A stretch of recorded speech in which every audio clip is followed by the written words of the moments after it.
Well,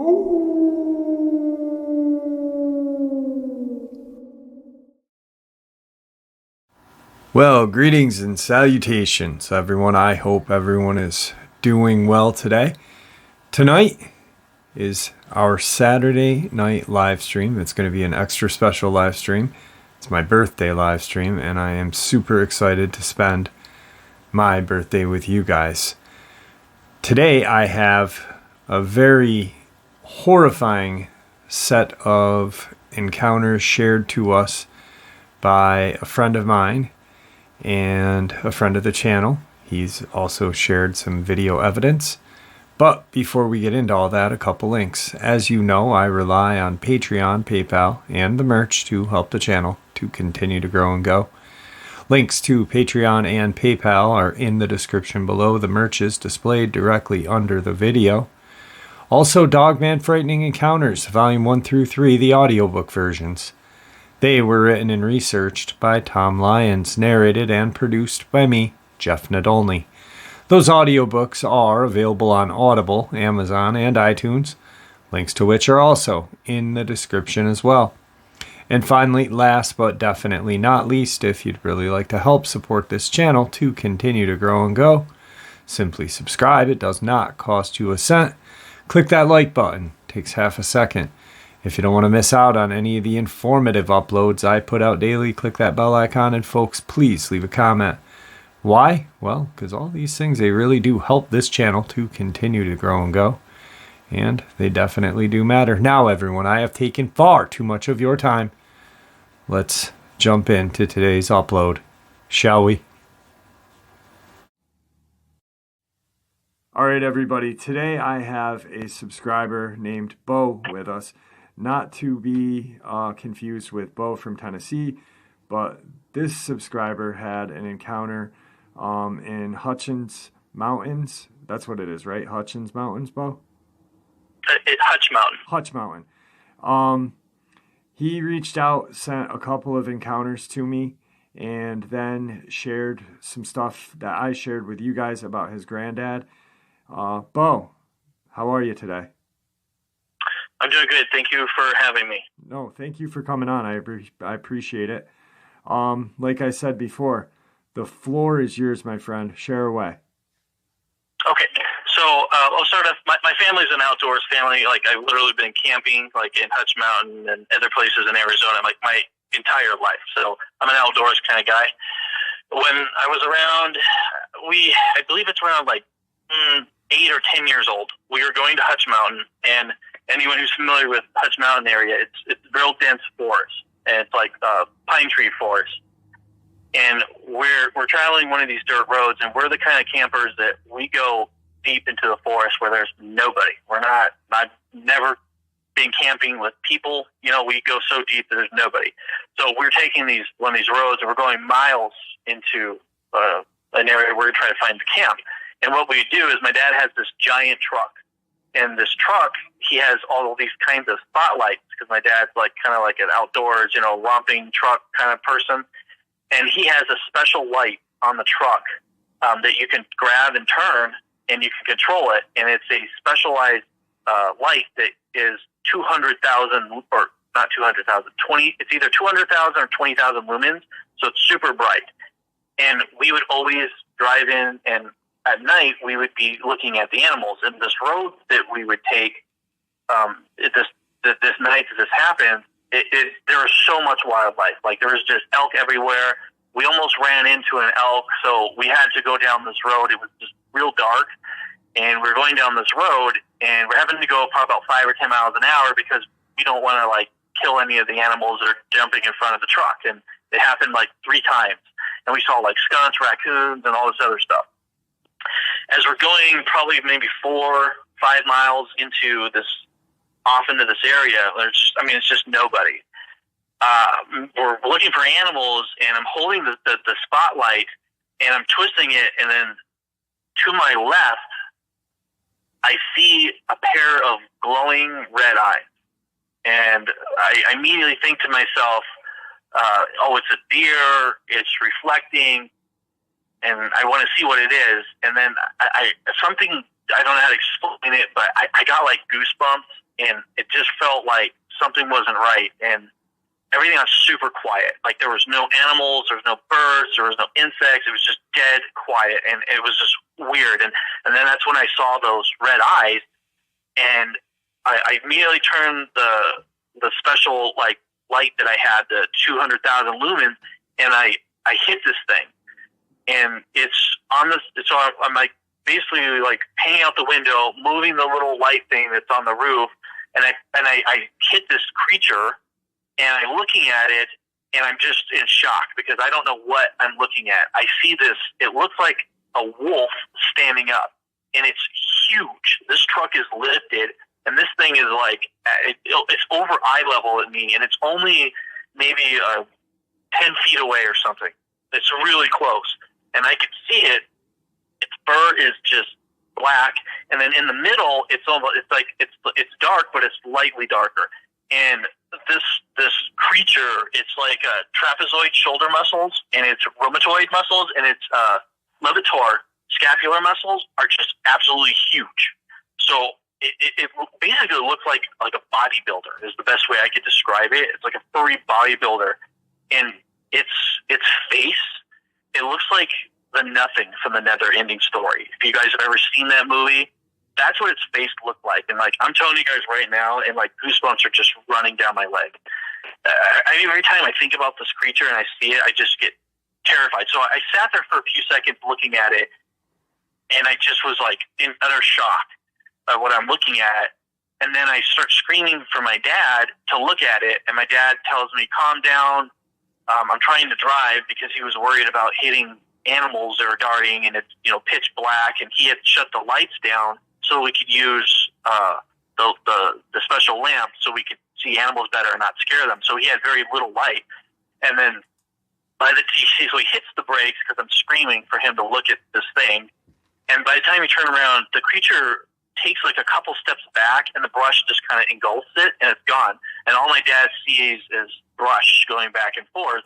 And then I'm like, Dad, I saw a werewolf. And my dad's like, no, calm down. He says, you just saw a bear. Bear, like, stand up. And I got all upset, and I was like, Dad, I know what a bear looks like. And I was irritated. And then we waited for a while. We didn't see anything, and then we continued on.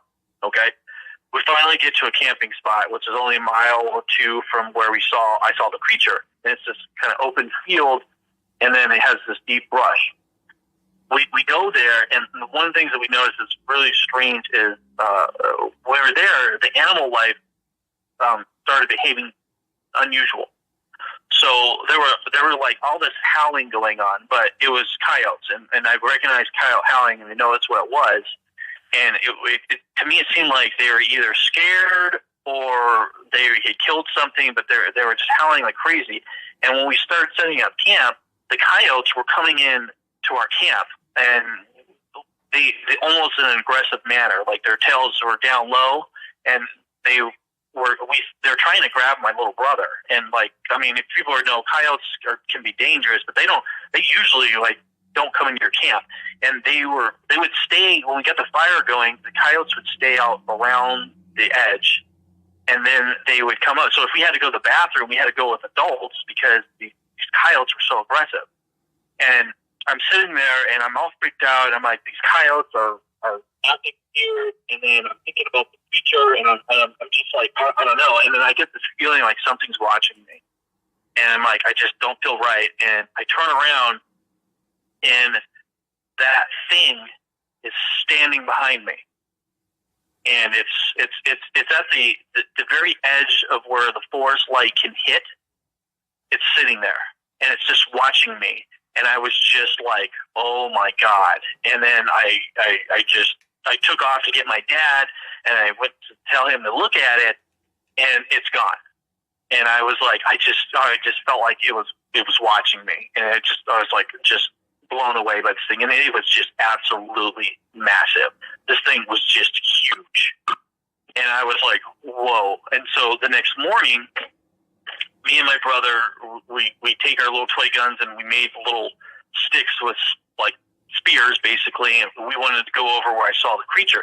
So I went to the area where the creature, we saw it the night before, and we went back in there, and I found this mound, this big, huge, giant mound, and me and my brother started looking into the mound, and we were on top of it trying to figure out what it was, but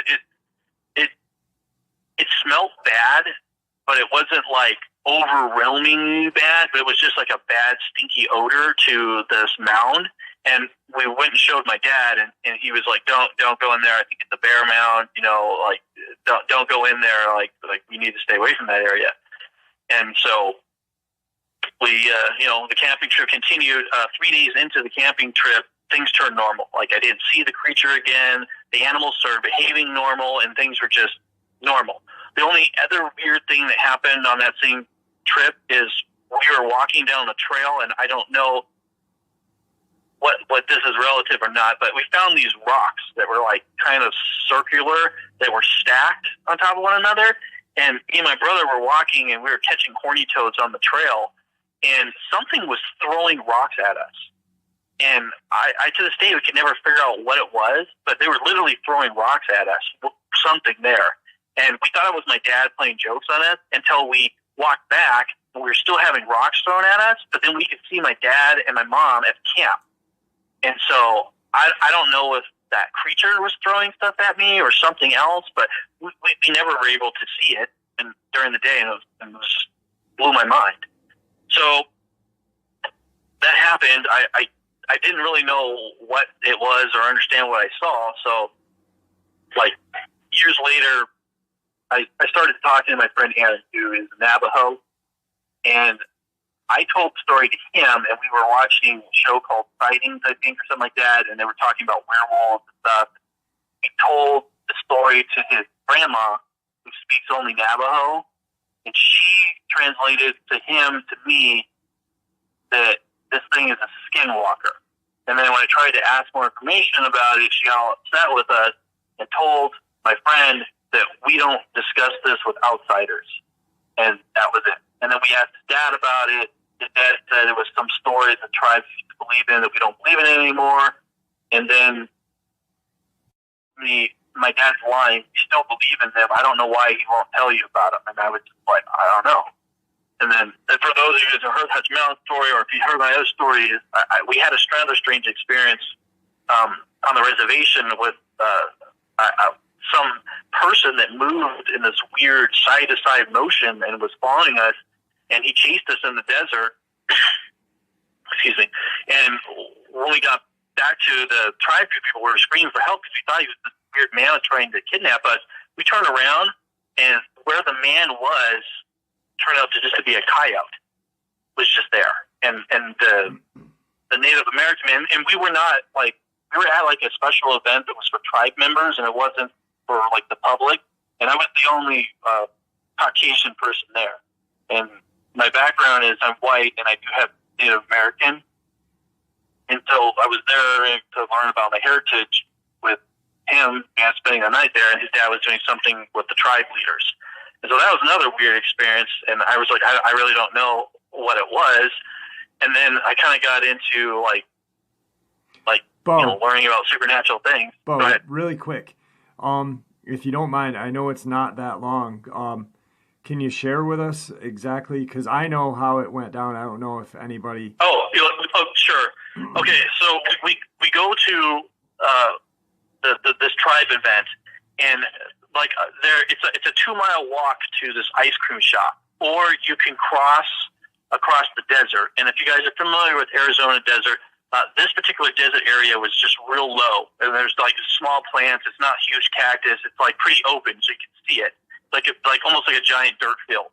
So we walk across this dirt field. We go there.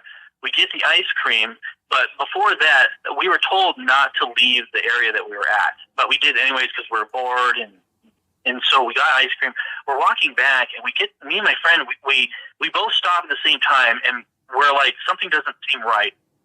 We turn around, and there's this man following us. Or at least we think it's a man.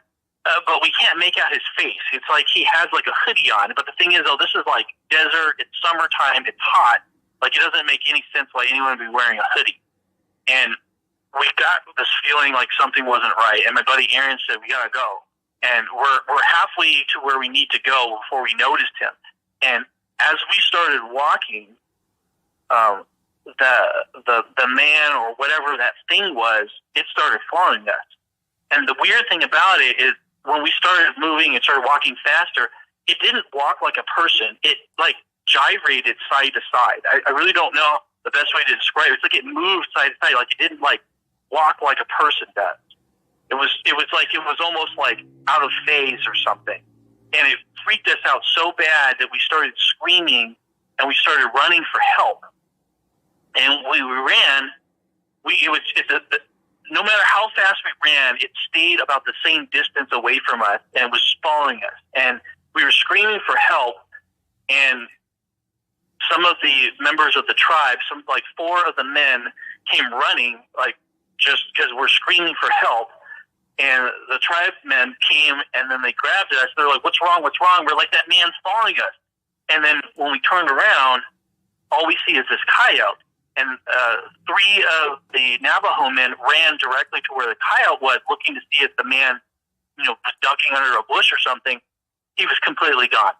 No trace of him whatsoever. There's no way that he could have disappeared. Like there was nowhere for him to go. It's just flat land. And then we told them what had happened, and they got very, very upset with me and grabbed me and pulled me back to where everyone was. And they said, "White people do not walk around here unsupervised. Do not do it again." They said, "This is dangerous for white people." And I just never forgot that. And then, I had to go and tell my mom the story. And then they said that, they worry about kidnappers. But I don't know. I don't know what that thing was. And when I later on in life, I had seen a video about somebody who claimed to have had a skinwalker, and it gyrated the same way that thing did. And the thing is, it's like its eyes were like it was like a person, but you couldn't see his eyes. They were like black. It was just, it gave me a feeling of like not being natural. And that's like the only way I can describe it. It was absolutely terrifying. Yeah, Sorry, I'm getting goosebumps right now. I really think that was a skinwalker. Just because the way that you describe it, what I've read about skinwalkers, and I mean, they're just terrifying. They're unnaturally terrifying. They're black magic, but by Navajo shaman, and you're very lucky, I think. Yeah, I feel that if it would have caught me, it would have killed me. To be honest, like it just you know when a predator is coming for you, like if you had that feeling, and I had that feeling, like we knew we had to run. Right. But it wasn't big though. It was like the size of like a small person. Like they would have guessed it been maybe like 5 foot tall, 5.5, maybe something like that. Like it wasn't like huge. It was like a skinny person. Right. Right. Frail.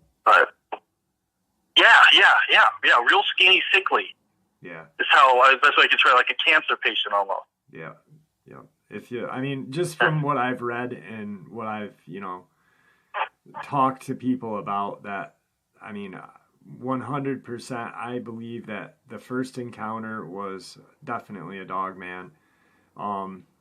This one, right when I read it, a couple months back, I was like, wow, this is straight up a skinwalker.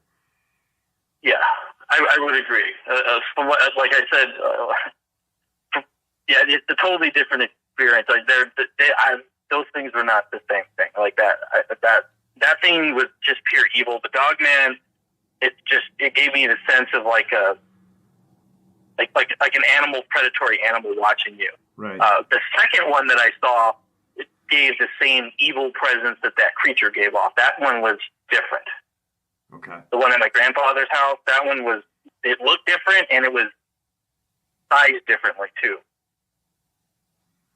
I didn't mean to cut you off on that, so I'm sorry. I normally don't cut people off, but I really wanted to have you share that encounter. Moving forward, your second encounter was at your grandfather's, right? Yes. So my grandfather works in the military, and at this time we didn't know what he did, but there was a base in California that he lived at, and we went there. That was the first time like I really had met him, and we went to Disneyland.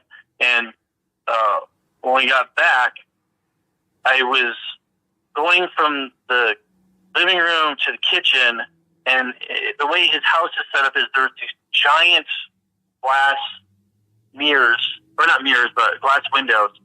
And the way his house is set up is there's like this little tiny, like maybe 3 or 4 foot backyard, and it just goes up this hill that just immediately goes up. So he doesn't really like, it's just like a real thick, like foresty, like hill that just goes up. And I go to get cookies and milk, and I just walking, and I just happen to look at the window, and it's got its hands pressed against the window, and it's looking at me. And the thing was about the same height as my dad. It was about 5'9". It was like, you ever see like a person who's like not like a bodybuilder, but like, you know, they're like fit but they're skinny, you know, kind of like a chimpanzee. Yeah. If that makes sense. So you could tell it's strong, but it was like skinny, and it was just sitting there looking at me. And I didn't expect it. I just turned, and it's just standing right there looking at me. And I got so scared that I couldn't control myself. And I just started spilling my milk because my hand was just shaking uncontrollably. And I'm just looking at this thing because I thought to myself, the thing I saw in the forest, everyone tried to tell me I didn't see what I saw. And I was thinking, well, it was in my imagination, you know. And then when I saw it a second time, and it was like, I was like, oh my gosh, like it just caught me completely off guard. I couldn't run or scream or do nothing. I just stood there shaking, and I couldn't move. And then it just looked at me, and I just had this feeling of like just dread. Like this thing was just evil. Like it didn't have the animal kind of like characteristics really of the first one. It was like something different, and I was just like didn't know what to do. And I'm just sitting there looking at this monster, and it then pulls its hand away from the window, and it kind of slowly, like, you know, like in those horror movies, it waves its hand at me, okay? But I can tell you right now, this is no person in a suit or anything. Like, this was, its arms were long, like the first one. Like, it has unusually long arms, like these things. Body was pretty muscular. And I can't remember if its eyes were glowing like the other one or not. I just don't remember. But I just froze. It waved to me, and it turned around slowly, and it started climbing up the hill, and it stopped in the middle of it, moving its left arm, turned around, and looked at me, and I swear to you, it smiled. Like, it took pleasure in knowing that it scared me, and I was just frozen. And it just slowly crawled up the hill, and I was just like, oh my God, like I was so terrified. I couldn't even move. My mom came in, or not my mom, my dad came in, and he's like, what are you doing? And he's like, you're making a mess. And I was like, I'm sorry. And I couldn't even talk. And he was like, are you okay? I'm like, I'm fine. Like, because I was afraid that if I told him, they'd think I'm crazy. And this is a little bit of background, but that they're very religious people, so I thought that they would, like, you know, think that I'm like possessed or something, and so I didn't want to say anything because I thought I would get in trouble. And yeah, I was just absolutely terrified. So years go by, I haven't seen anything like this ever again, and I'm like, you know, I start talking to one of my friends, who's my brother-in-law, and he starts telling me about Dogman stories. And I thought he was making fun of me. I really did. And I was like, cause I thought I had told him the story. You know, I always tell people, you know, you camping, you tell your monster stories or your weird stories. And he's like, no. I go, I swear to you. And he's like, are you pulling my chain? And I said, no. I said, Paul, I'm serious. I'm like, I saw one of these things. And he's like, okay. He's like, there's this channel this guy Jeff had. Just gotta listen to this. And I said, okay. I said, I'll do it. And so I listened to the channel, and I started going back and watching all these videos and talking stuff about the Dogman and stuff, and I was like, this is crazy. This is what I saw. And and then jogged my memory is I was working on an investigation with the police about something, and my grandfather used to work for the U.S. Pentagon, and he told me when we were having a conversation about the investigation I was working on that our government in passing, he said that we have things that we work on that are not natural. And I don't know. I was just so entranced, what? I didn't ask anything. I didn't tell him that I saw it at his house or anything. And he told me that the government works, or that I don't know how to say this. If he didn't work directly with these things, but he knew about the project that involved them. And he said that they had a couple different names for them. They called them black hounds, demon hounds, black hounds, demon hound, or hell hounds. Those are the three names that he gave it. And I was just and I started thinking immediately about my experiences as a child with that creature, and then how I saw one of these creatures at his house. And unfortunately, I would have asked him more about it, but after he divulged this information to me, he passed away 2 weeks later. So I was just I saw it, and then now, after all this, I started talking to people that I know about this, and I come to find out that I have multiple stories of different people that I personally know who have seen these things.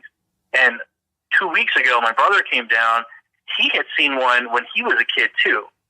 He was at Christopher Creek, and he said that he saw it in the daylight, but he said it stood about 6 or 7 feet tall, and he said it had white fur, and it was just standing there and watching him and his friend Stephen. And I was he never told me the story until 2 weeks ago. I mean, my brother, I'm 38, and my brother's 5 years younger than me. So I started getting into these Dogman stories, and I told my wife my story, and she laughed at me, right? As most people do, and I understand. She went to an event for her company, and they started telling stories. Uh-oh. You guys don't hear that noise, right? No. Okay. Sorry, my phone's going off. But so she's telling her coworkers my story, and one of her coworkers says, "Oh, you've got to be kidding me." Her husband, he was here in Arizona. I got more information before. I thought he was overseas, but he wasn't. But he was here in Arizona, and he was in Cave Creek, and he was doing something referred to as a fire patrol. And he said that around 2 in the morning, I think it was 2 or 3 in the morning, some light came out of the forest and just lit it up, absolutely lit it up like it was daylight. And he said that 5 or 7 of these dog creatures came out of the forest to the light. And he said that they were walking upright like people. And he was so freaked out about it, he didn't know what to do. He didn't report it, but he waited till 5 o'clock in the morning and called his wife and then told her, I don't know if I'm losing my mind, but this is what I saw. And then she told my wife, and my wife was like, "Oh my gosh, I can't believe this." So she hears it from me, then hears it from this individual is currently still in the armed forces. He's an Army. And then now I've been watching stuff, and we talk about this stuff quite often. We went camping 2 or 3 weeks ago with a buddy of mine and his wife, and he's ex-military too. And I told him my story, just like I told you guys, and he says, "You know what?" He goes, "You're not going to believe this."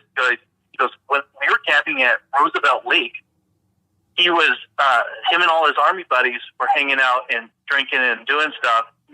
"Oh, it's just the wife?" "Oh," she said, "it's just the wife." No, he told me the buddies were there. His wife and his daughter were there too.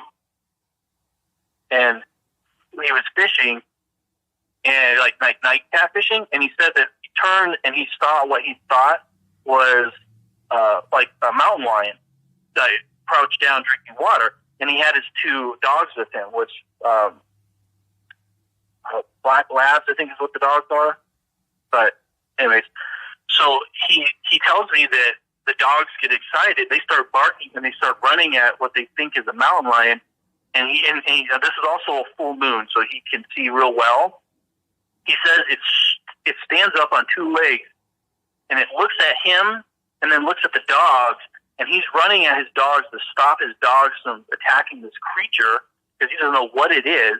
And he says it just turns, and he says it just runs up the mountain. And I said, could you possibly tell me how fast you think it went? And he estimated it to be running around 30 to 35 miles an hour up the hill.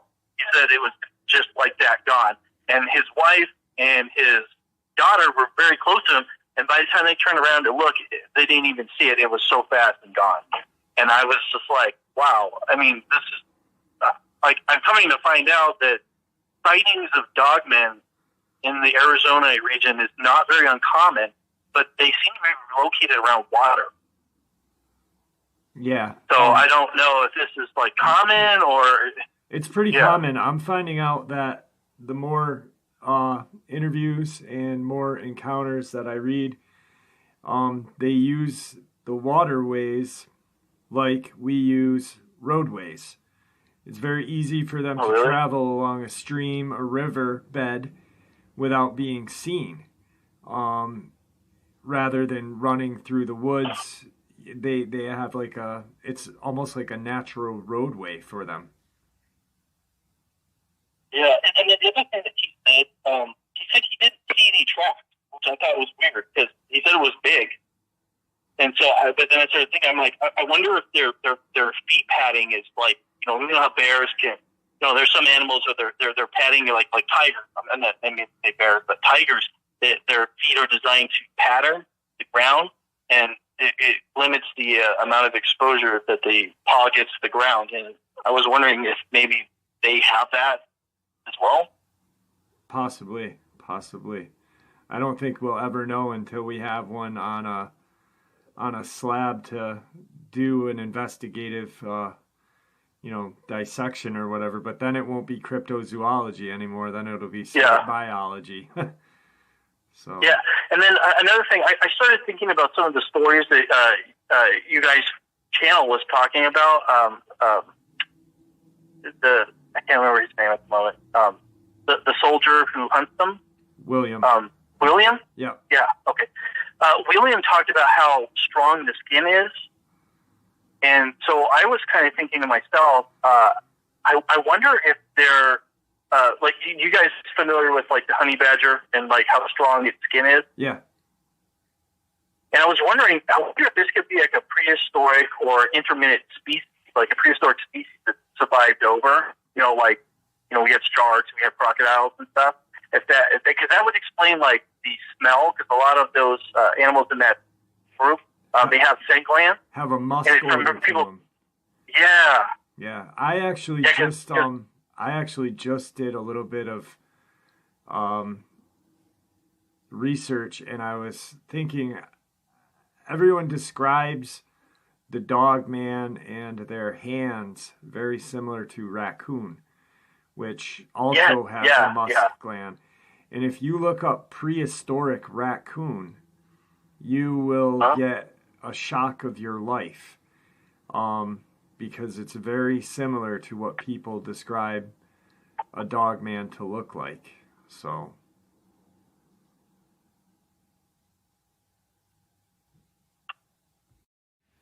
all right, Bo, I really appreciate having you on today. It was great talking to you. I've been looking forward to having you on since you shared your first encounter with me. Is there anything that you'd like to say to the subscribers before we end the interview? Yes. If you're wondering if you should or shouldn't tell your story, please tell your story. It makes me feel so much better knowing that I'm not the only person to see these things. And if you have the story, I really, really want you to talk about it, because I don't know what these things are. I don't know why our government hides them. I really have no idea. That's all I want to say. All right. Thank you for coming on. Thank you so much.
we were able to figure out the location. I know my finger is blurry, but I don't care.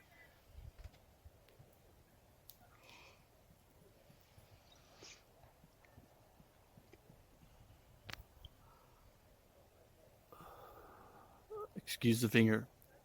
But what's most important is this tree that's going at an angle. This is that angled tree that was in the photo. So I'm going to show you. It's quite a ways up there. Moving, moving, moving. Perfect. This is where it was. This is where the thing was. So I did some, my wife took some photos of me up there. Now I'm 205 pounds, 5'9". So to give you a reference to how big the item is, or item, creature, that I squatted down trying to see if something was squatting, trying to make the size as small as possible and seeing how much space I would take. Like I said, I'm 200 pounds plus, and I'm 5'9". Okay, so I want to give you guys just a real quick explanation of what we saw. So the night that we were there, we were looking through the night vision, and I was looking for critters to see and test how powerful my night vision is. And so as I was scanning the hill, there's like a large hill that's right attached to the camp, and I hit this thing, and I didn't expect it, but I wasn't thinking like cryptid or anything like that because I was warned by the rangers that there was a mountain lion and a black bear that live in the general area. So at first I was a little concerned that it was a mountain lion watching us. I did take my spotlight and the thing disappeared. Like it wasn't there. Like literally it's there and then I hit it. There's nothing. That was really weird to me. I then went to the spot where you can see me. I set up a trail cam, and the weird thing is, the trail cam got the laser was hitting some kind of movement and going off, pointed in that area, and it was there all night. I went and did this the next morning, and it got hits all night long, over and over again. I did use the um, device. It's a T21 for the trail camera, and then it's a G Thunder night vision is what we were using, and it did see it again in the same spot. But when I took the spotlight to it, it wasn't there. But the other thing that's kind of creepy is it was totally dead silent. Dead silent. You could hear a bird chirp or nothing. Like, and I don't know if that's normal for the area because it's heavily camped. It's not like a few campsites here and there. We're talking about 70 campsites altogether. So this is not like there's a lot of people. And so I thought maybe that's because of the animals are scared of the people. I don't know. The dogs are just absolutely going crazy all night for some reason, but that doesn't really mean anything.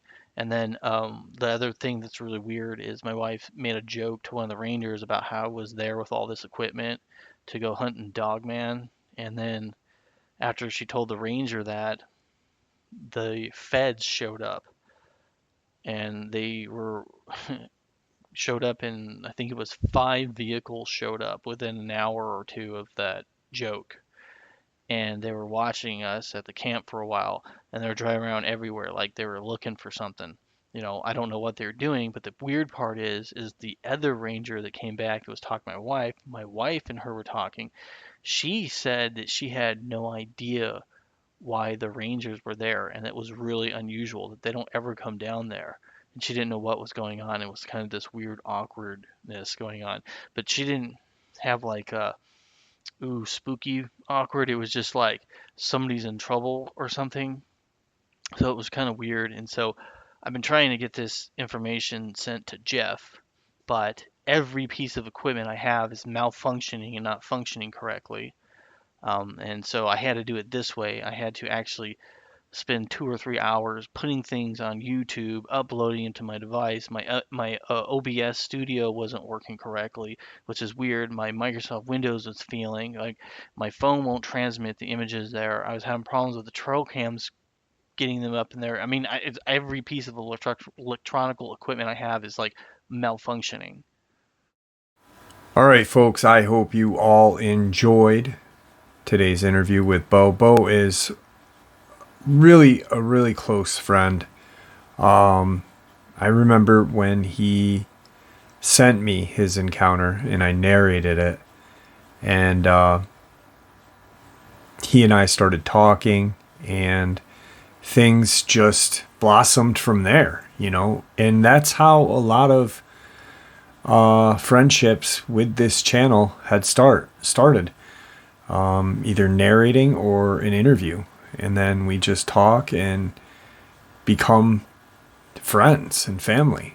So with that, I hope to see you all tonight at tonight's birthday live stream. Just started doing live streams, about 8 months ago now, and every Saturday I look forward to them. It's just truly amazing. Next Saturday, this Saturday will be my birthday weekend, or birthday live stream. Then the fall equinox on the 23rd, and then a double live stream on the 30th of September. One in the daytime from the Bigfoot Festival in Whitehall, New York, and then one a little later on at midnight, 12 a.m. So, guys, I hope you all enjoyed it, because I enjoyed sharing it with you. You are the reason why this channel continues to grow and go. You guys are the reason you guys are what makes this channel so special. You guys. So thank you. We've been doing this channel now for almost 7 years. It'll be 7 years in March. And it just doesn't seem real, I love all of you guys. I love hanging out with you guys on Saturday evenings. I love narrating and interviewing your guys' experience. I never thought this channel would be what it is now, ever. And I know there's larger channels out there that, blow me away in subscribers, but what's crazy is we have almost 54,000 subs, but we have like 23 million views. That is an accomplishment, which is unbelievable. And the subscribers that I do have are just truly amazing. You guys, please stay safe, happy, healthy, and ever vigilant, keeping an eye on your children, your pets, your family, and friends. We know these creatures are out there. We know they're real. Share the information that we share on a daily basis here. Just share a portion of it, just a tidbit of information with the folks that we care about, and it may save their life someday. It really might. God bless you all.